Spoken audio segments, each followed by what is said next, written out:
A city besieged by monsters that no longer has a protector. Who will rise to the occasion? A young girl who has heroics in her bloodline, or a godchild who would rather play space soccer? This week we talk about Paul Pope's Battling Boy, the invincible Haggard West. So put on your T-Rex shirt and charge your plasma pistols. You're listening to It's a Kind of Garbage Comic Edition. It's a kind of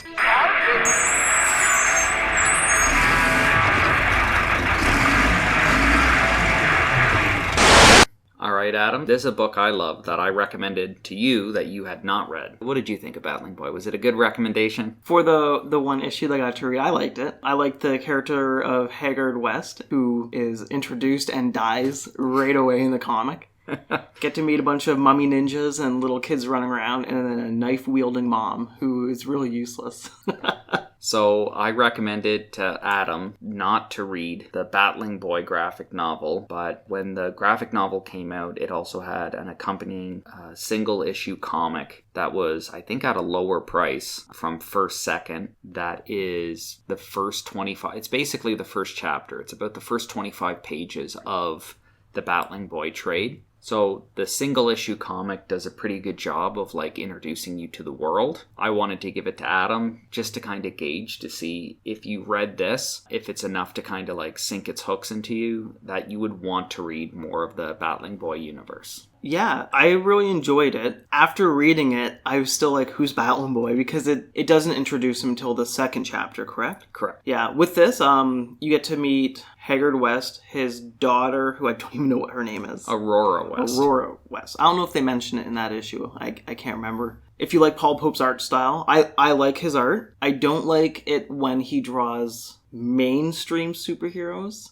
I think there's that one picture of Batman that he did where I hate it. Yeah, Paul Pope's famous for doing a DC book called Batman Year 100. Which I feel bad, because you want that statue, don't you? Yeah, but the statue isn't really... I love Batman Year 100. I think it's a really neat story that it kind of ties into some other Paul Pope books. It's kind of has similar themes of an earlier book he did called One Trick Ripoff. It's a neat Batman book. The main problem I have with recommending it to people, they recently just recollected it and it has a new cover, but the original, the easiest to find version of the trade has this really odd picture of Batman squatted on a chimney, hiding, and it just has odd proportions, and it's easily my least favorite Paul Pope illustration, and it's the cover of the book.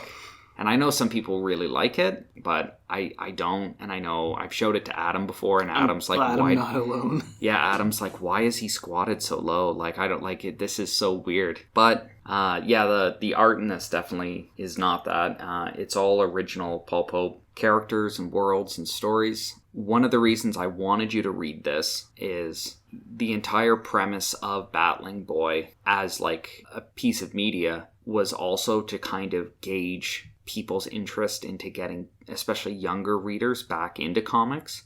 This book, even though it does have some it has some violence and some death in it, it's aimed at a younger audience. It is aimed at a youth audience. And one of the reasons why Paul Pope did the book was he kind of felt, at the time he was coming off of, I believe, a contract with DC, and he did feel the way that mainstream DC books were going, it was going towards making all the comics geared towards a more mature audience that had grown with DC Comics from the 80s and 90s, and that DC didn't have a ton to offer younger readers. So I know before this book came out, originally he had pitched Comedy, The Last Boy, which DC owns the rights to. He was going to pitch, he wanted to do his version of that story, which it didn't have an ongoing at DC at the time. It was just a title that was not being utilized. He had pitched it to DC, and DC had basically said, we don't think there's enough interest in comedy, and we don't think that kids are interested in it. And not only that, the majority of our sales are going towards an older reader base. We would rather create something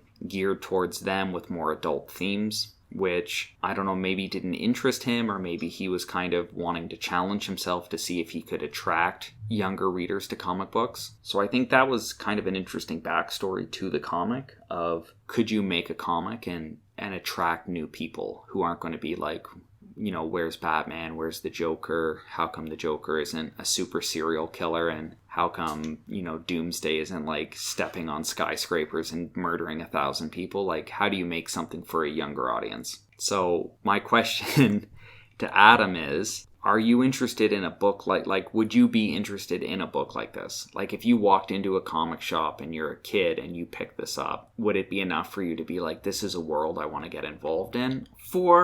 Especially for kids comics, it's hard to try and get them hooked on single issues. When it's a trade paperback and they can sit down and read, that's so much better than buying just a single issue which doesn't give you the full plot. Knowing that the story is complete now, right? No. It's still going. So that's another thing. With how much is already out, though, so there is a trade paperback. You can take in a full story rather than just a single issue, which introduces you to two characters. One dies straight away in it, so you've already lost the main character. And Battling Boy doesn't emerge until the second issue, right? Yes. Like, I think kids would like it, but it's hard. If you're just going to pick up that single issue on the shelf, definitely not. But when you're grabbing the trade, it's all there for you. Yeah. So now this is, I know that getting a book published, and definitely it's not easy, especially when he decided not to go through DC to do this. He went through First Second, which I believe by doing that, he maintains the rights for it? The rights to the characters and everything, which is probably why he decided not to go with DC or Marvel. Yeah, you don't want another Alan Moore situation with Watchmen. Yeah, exactly. He went through another company, which I'm sure presented a whole other series of challenges for getting the book to shelves. I do think one of the funny things about the book is that it came out, it was released in 2013. There have been some kind of like prequel books focusing on the Aurora West character that came out in the years after. But as far as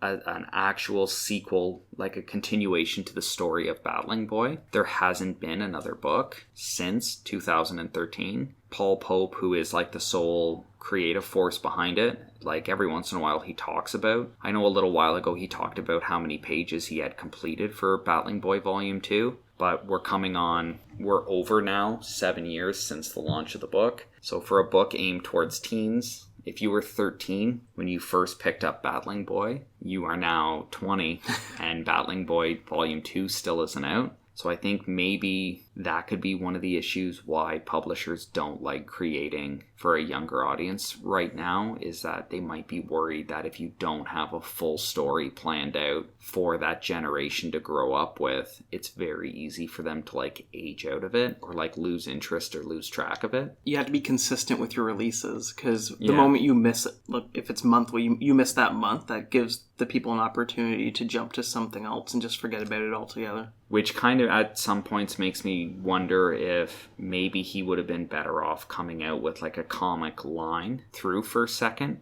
and doing Haggard West comics, Battling Boy comics, and Aurora West comics, and having maybe monthly issues like singles come out, and they could have stretched the original 3 books into maybe 4 or 5 years worth of stories, and then that would have given him enough time to kind of plan ahead. As somebody who's been reading the Berserk comic, so I started that with the Dreamcast game. That's where I found out about Berserk. There's stretches where you would get 1 chapter in a year. There's a massive timetable showing you like how often you get a chapter to this comic and how long you'd be waiting just between scenes. So people who are reading it now are like, oh, it's on hiatus right now, it's fine. But people who lived through waiting a year just for like 14 pages, and then another year goes by and you get like 28 pages. Yeah. If they're a hardcore fan, they won't mind. No, I know Paul Pope has a fan base already that will pretty much buy whatever it is he's coming out with. Cody. Yeah, I'm a big fan. I think I own most of his stuff. But I think that's kind of the two interesting, before we get on to the book, I just think as like a discussion point, it's two of the more interesting questions that Battling Boy brings up. how long are you willing to wait for the next issue? And also, and I think maybe it's a bit of a moot point because DC and Marvel have both come out with kids comics now that I believe are succeeding. But at this time in 2013, this was kind of Paul Pope's, like, I won't say middle finger, but this was kind of him going against what DC was telling him to do. This is his image revolution. Yeah, maybe. What is the book about? Let's dive into this single issue. All right, so the single issue opens up with the world. It introduces the world, basically like kind of a large European city with like kids playing in the street and like very small with like a large population. And we're slowly realizing that like the kids have to be home before dark and that the city kind of closes after sundown because when the sun goes down, the city's other population, which is a world of monsters. Ninja mummies. Or ninja mummies. Are let loose to like do their scheming. So when these monsters are running around the streets at night, they kind of terrorize the city. And every once in a while, the monsters get bold enough to like try to do something during the day. So the book opens up with a group of what you call the ninja mummies. Yeah, because they look like ninjas. They have like hoods on, but then their arms and legs are wrapped in bandages. So I was just like, oh, they're ninja mummies, but they're not actually mummies. Yeah, it's just kind of like a lot of the monsters in this, especially later on, you kind of see influences of like other like famous monsters and mythological creatures are kind of merged together. So you kind of, for the original monster, you kind of have like a mummy, but then when you see the parts that aren't bandaged, they're kind of gargoyle-like. Yes, like gray. They have gray skin. Like gray skin, elongated fingers and toes and nails. And then on top of the bandages, he's wearing like a black cloak. So yeah, they have an interesting look to them. So the monsters have come out and they're basically kidnapping children for their nefarious purposes.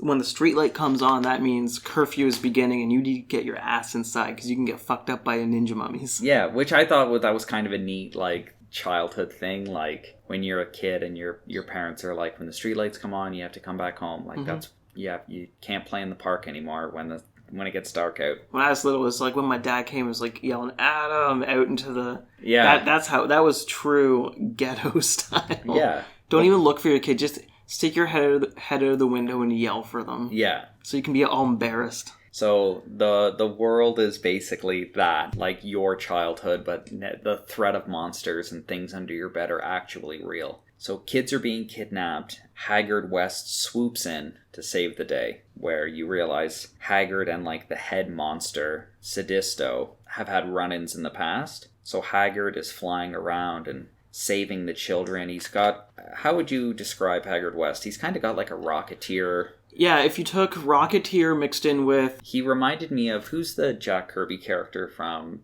Machine Man? No, from New Gods, the Darkseid's son, Orion. Okay, I was going to say, I don't read DC, so I'm not sure. Oh, fair enough. He's got like a kind of an Orion vibe where he's got like he's got like a flight helmet with goggles that covers the top half of his head. He looks like if you merged the Rocketeer and Space Ghost together. Yeah, he has like a lot of classic superhero. Just the face itself, that looks like Space Ghost. Yeah. Or Harvey Birdman, just in that style, yeah. That style. He's got like kind of a classic adventure comic character look to him, which I like. I like that the hero didn't go with like, oh, he's got to look like Batman or Iron Man. Give him horns or something. Give him something sticking out of his head. Yeah. But he doesn't need it. No, he doesn't need it. He's got a good look to him, and I'm glad. It's very like organic. Like he's got like a leather flight jacket, like a bomber coat with the fur sticking out of the collar. It's a really cool look, and I'm glad, especially at this time, like the Iron Man movies would have come out, and if you read superhero, like I think after Iron Man came out, every superhero needed like an armored suit. Yeah. And like even if you didn't wear an armored suit, everyone kind of got like a very almost plate mail look to it. Like what I always remembered is very rustic.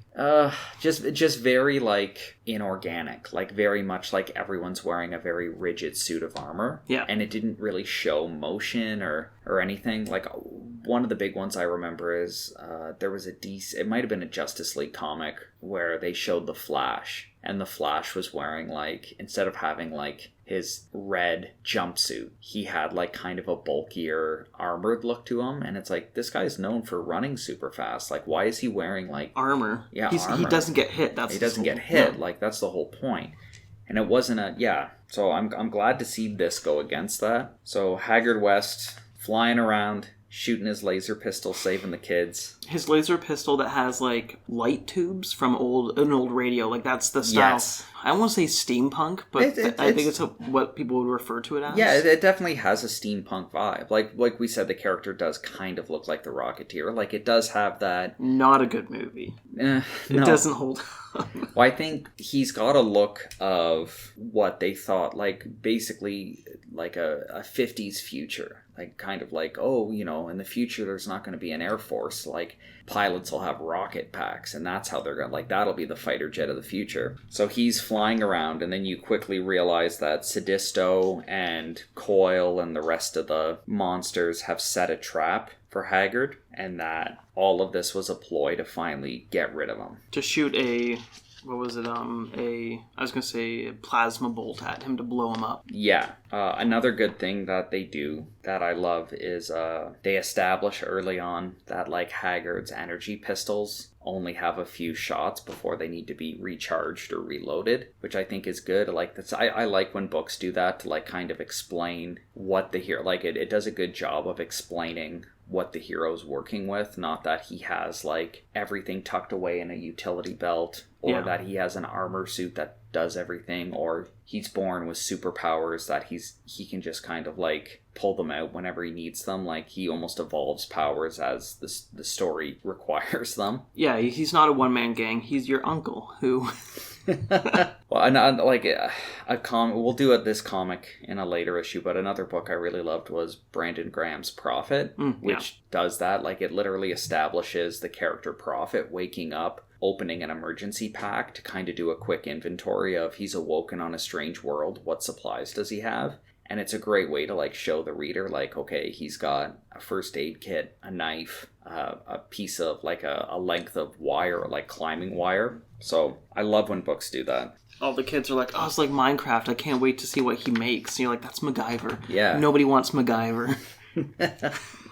So as Haggard's going around saving the day, he's shot out of the sky by the monsters while his daughter Aurora is watching. And that's... Cody's flipping through the issue right now. These pages that you're looking at right now weren't in the trade. So I tried to find an issue of this book for you, and we had a hard time finding it, and mine was tucked away, and it took me a little while to remember where I left it. So we have it out now, and at the end of the issue, there's like a little bit of a funeral scene. A funeral for a friend. Yeah, a funeral for hero Haggard West, where it basically insinuates his daughter will be taking on... Oh, there's a little schematic for his gun, too. Yeah. That's neat. Yeah. So the single issue ends with Haggard West dying, and then his daughter now being like, this is it. I'm going to pick up the mantle of being the world's superhero. Yeah, I really enjoyed it. Obviously, the art's amazing because it's Paul Pope. None of the characters look silly or out of place. The kids look like kids. The adults look like adults. Monsters look like monsters. So the main characters of the book,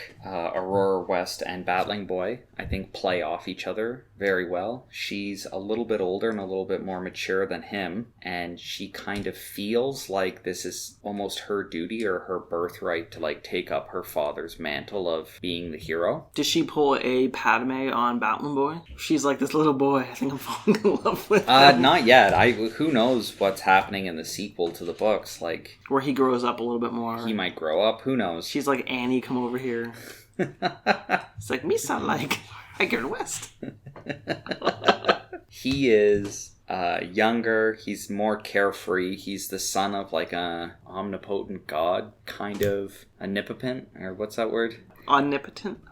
Yeah. Omnipotent. I don't know. I have no idea. He's the son of kind of like a godlike character that lives in space. When it introduces him and his people, you definitely pick up on like the Simonson or Kirby, like Thor vibes, where like they live in like a floating castle in space, and there's all this. Yeah, it's great looking. He doesn't want to come to Earth. He's kind of like kicked out of heaven onto Earth to like kind of justify like why he's a god. Like he has to basically earn his godhood. So he's kicked down, and towards the end of the book, they kind of cross paths where they both realize that they're trying to do the same thing. They're just going about it different ways for different reasons. It definitely, after the graphic novel's over, it opens up to a lot of potential with what could be done with the story. It's just, like I said, it's been 7 years since the original book, and apparently he's still working on it, so who knows? Everyone should read it. Yeah, I think it's a great book. It's now there's definitely a lot more going on in the world of comics with, like, they're not focusing so much on, like, the grittiness, which I think if you didn't really like how dark and gritty some other superhero books got, or maybe you're just not a fan of Marvel or DC, but you like the idea of superheroes, this definitely has, like, something new and fresh. Even though it is 7 years old now, I think it's still a fresh read, and it's interesting. It's got a lot of, like, timeless characteristics to it, where there's a lot of Kirby influence with, like, the New World stuff. So I think I would recommend it to almost anyone. I think I know where I'm going to rank this, and I'll be interested to see where you rank it. Currently, we have 6 comics, so this is going to be going in the top 10. I'm going to place this at number 3. That's in between X-Women and the albino spider of Deject. Okay. My number 1 is still Terra Salter. Okay, fair enough. I think everyone should give it a read. I'll probably add Battling Boy to my list of comics that I have not read, and probably never will because it's such a big list now. For me, I would rate this number 1. I would rate it above the X-Women. It's hard though, like, at least X-Women was a one-shot, like, it was a self-contained story. One of the frustrating things about this book is it is a fully realized world that this, with, like, an opening at the end of the story, like, there's no conclusion to tie it all together, which is frustrating, and especially that it's been years now. You don't really know if it's coming. If you only wanted to read about Haggard West, though, like, this is it. Like, this, It's just one issue. So you could technically stop reading it right here. You don't have to, though. You can keep on going. Yeah, that's where I'd rank it. So we have no preview for our next episode, because I don't think we know what the next comic is. I have unless you have an idea right now, you can definitely throw out what we'll be doing next. Yeah, I think I might recommend... I'm a big fan of Jeff Darrow as well, so I might recommend a Jeff Darrow book. Godzilla? Did he do Godzilla? He did covers for a Godzilla book. Yeah, okay. Unless you want to do James Stokoe's... Oh my god, Stokoe. Godzilla. It's Half-Century War? Yeah. Half-Century War, if you haven't read it or know about it, it's basically just a giant love letter to the Godzilla film franchise. That it has a really great premise of making the central character live. Like, he's basically a citizen in the world of Godzilla as it progressed in real time. So it starts off with him in the 50s and goes all the way up to the modern age with him being an old man. Really neat concept. We'll definitely do an issue later on of that. Yeah, so thank you for listening to a comic episode. We're trying to do more of them. Yeah, thanks for listening. I definitely recommend giving the book to read. As always, you can find us online through our social media accounts on Twitter and Instagram, both at A Kind of Garbage. You can also email us at akindofgarbage@gmail.com with any questions or comments you may have. Be sure to check us out at akindofgarbage.com, where you can find links to our Twitter, Instagram, and YouTube pages, as well as our Patreon page at patreon.com/akindofgarbage, where you can get access to our private Discord channel and Patreon exclusive podcasts. Thank you again for joining us, and be sure to tune in next time.